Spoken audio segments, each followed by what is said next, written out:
혹시 아무리 다이어트를 열심히 해도 살이 안 빠지는 분들 계신가요? 오늘은 물만 마셔도 살이 찌는 분들을 위해 준비한 영상입니다. 살이 찌는 체질이 되는 이유가 무엇인지, 그리고 어떻게 하면 살 안 찌는 체질로 변할 수 있는지에 대해서 말씀드리도록 하겠습니다. 안녕하세요 캥찌님들, 명품 캥거루입니다. 다른 사람들보다 적게 먹고 다른 사람들보다 많이 움직이려고 노력하는데 이상하게 살이 찌는 분들 계시죠? 타고난 유전 때문인가 싶어서 유전자를 탓하기도 하고, 평생 다이어트 해도 어차피 살 안 빠지니까 다이어트를 포기해야 되나 괴로우실 거예요. 사실 체형에는 유전적인 요소가 많이 포함되어 있긴 합니다. 하지만 생활 방식과 식이 습관의 변화로도 얼마든지 체질을 바꿀 수 있습니다. 살이 찌는 체질이 되는 이유는 바로 인슐린 저항성 때문입니다. 인슐린 저항성은 몸속 인슐린 수치가 너무 높아서 아무리 인슐린이 많이 분비돼도 인슐린에 대한 반응을 하지 않는 상태를 말하는데요. 너무 어려우신가요? 걱정하지 마세요. 차근차근 설명해 드리도록 하겠습니다. 인슐린은 우리 몸속에서 혈당을 조절하는 호르몬입니다. 혈당이 높아지면 혈액 속에 있는 당분을 세포 속으로 이동시켜주는 역할을 하죠. 우리가 식사를 하게 될 경우 인슐린은 즉각적으로 분비가 됩니다. 하지만 이렇게 인슐린이 단기간 짧게 분비되는 것은 우리 몸에 해를 끼치지 않습니다. 오히려 도움을 주게 됩니다. 혈당이 너무 높아지지 않게 유지시켜주고 몸에서 사용할 수 있는 에너지를 세포에 전달해주기 때문이죠. 하지만 문제는 인슐린이 장시간 분비된다는 것에 있습니다. 인슐린을 포함해서 우리 몸속 호르몬은 한번 분비가 되면 특정 세포에 일을 하고 사라지게 되는 반감기라는 것이 있습니다. 자연적인 인슐린 분비는 3분에서 5분의 반감기를 가집니다. 하지만 인슐린 저항성이 심하다는 것은 아주 오랜 기간 동안 인슐린이 높아져 있는 상태를 말합니다. 계속되는 인슐린 분비는 우리 몸속의 반감기를 무시할 정도로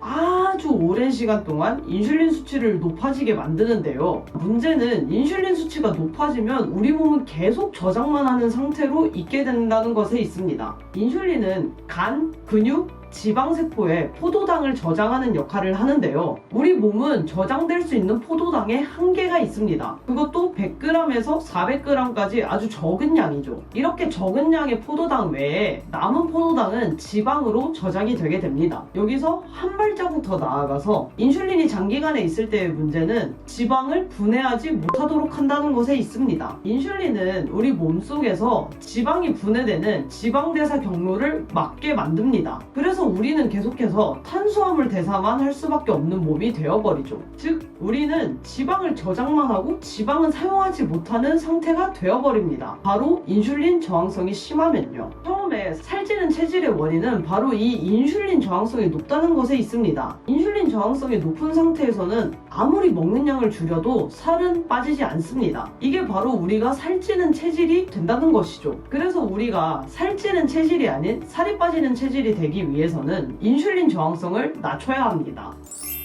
인슐린 저항성을 낮추는 방법은 인슐린 분비를 최소화하면 됩니다. 아쉽게도 아직 정확하게 과학적으로 입증된 인슐린 분비의 비밀은 33% 정도밖에 드러나지 않았어요. 하지만 이 33%만 조절해도 얼마든지 살 안 찌는 체질이 될 수 있으니 이 비밀을 알려드리도록 하겠습니다.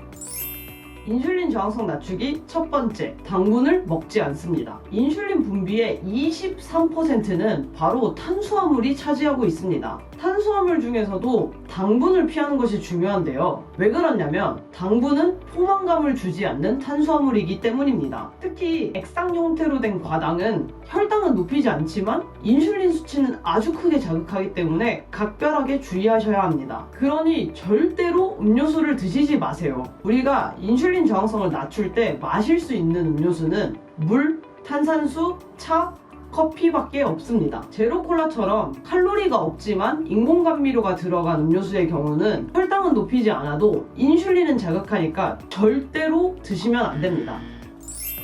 인슐린 저항성 낮추기 두 번째, 자연식품을 드세요. 인슐린 분비를 최소화한다는 키토제닉 다이어트를 하지 않아도 괜찮습니다. 하지만 자연식품은 꼭 드세요. 저지방 다이어트나 저탄수화물 다이어트, 고단백 다이어트 등등 그 어떤 다이어트 방법을 하시더라도 정체기가 오면 꼭 돌아보셔야 할 사항이 있습니다. 그것은 바로 내가 자연식품을 먹고 있느냐입니다. 오랜 기간 다이어트를 하게 되면 자연스럽게 그 다이어트 방법에 맞는 가공식품을 먹게 되는데요. 하지만 우리가 탄단지 비율보다 더욱 중요한 것은 자연식품을 먹는다는 것입니다. 자신의 체질을 바꾸고 싶다면 가짜 식품이 내는 가짜 맛을 버리시고 진짜 식품이 내는 진짜 맛에 익숙해지도록 노력하세요.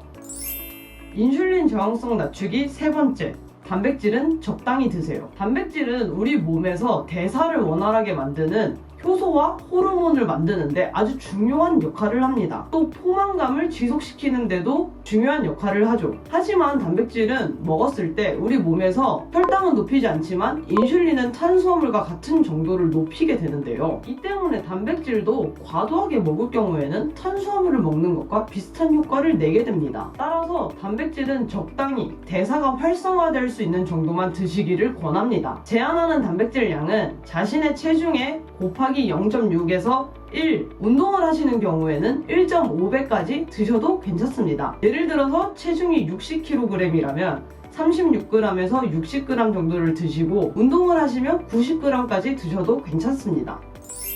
인슐린 저항성 낮추기 네 번째, 단식을 하세요. 위에 나온 세 가지 방법을 모두 합친 것보다 더욱 강력한 효과를 내는 것이 네 번째, 단식입니다. 위에 말씀드린 것처럼 당분을 먹고 자연식품을 먹고 단백질을 적당히 먹는 것은 우리가 음식을 섭취할 때 인슐린을 덜 자극하는 방법이지 안 자극하는 방법은 아닙니다. 하지만 단식은 인슐린을 안 자극하는 방법으로 가장 빠르고 효과가 좋습니다. 단식을 한 번도 시도해보지 않으신 분들은 단식이 겁이 날 수 있어요. 하지만 단식을 해보면 아시겠지만 사실 그렇게 죽을 것 같거나 미칠 듯이 배가 고프지는 않습니다. 다이어트를 시작하기 전 2일에서 3일 정도 단식을 한 다음에 다이어트를 시작하시면 인슐린 저항성을 빠르게 낮춘 이후에 식이요법을 시작하기 때문에 효과가 더욱 좋을 수 있습니다. 혹시 단식 때 근육이 빠지거나 기초대사량이 낮아질까봐 걱정되시는 분들은 아래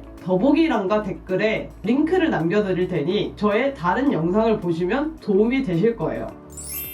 이상으로 살찌는 체질이 되어버리는 이유, 인슐린 저항성과 살이 잘 안 찌는 체질이 될 수 있는 방법 4가지. 첫 번째, 당분을 적게 먹는다. 두 번째, 자연식품을 먹는다. 세 번째, 단백질은 적당히 먹는다. 네 번째, 단식을 한다에 대해서 말씀드렸습니다. 오늘 영상에 도움이 되셨다면 좋아요 버튼, 다음 영상이 기대된다면 구독 버튼 눌러주세요. 그럼 오늘 영상은 여기서 마치고 다음 영상에서 찾아뵙도록 하겠습니다. 다음 영상에서 만나요.